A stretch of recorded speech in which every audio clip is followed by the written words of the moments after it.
రుణం తీర్చుకుంటాను నాన్న, ఇంకో జన్మంటూ ఉంటే మీకు మళ్ళీ కొడుకుగా పుట్టి, కానీ ఈ జన్మ మాత్రం వీళ్ళకే అంకితం అని. ఈ జన్మ ఈ జీవితం మీకే అంకితం, మీ ప్రేమానురాగాల కోసమే అంకితం.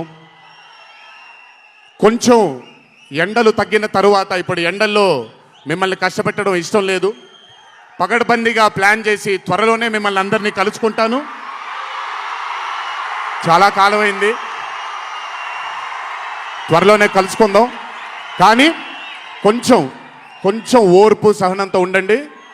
నందమూరి అభిమానులు అంటే ఓర్పు సహనానికి మారు పేరు. ఓర్పు సహనంతో ఉండండి.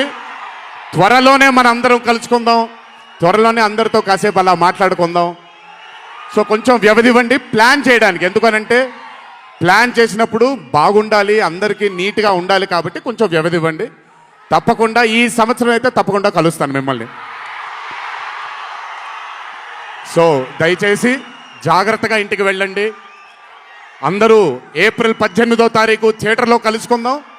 అర్జున్ సన్ ఆఫ్ వైజయంతి చిత్రాన్ని భారీ విజయం దిశగా మనందరం తీసుకెళ్దామని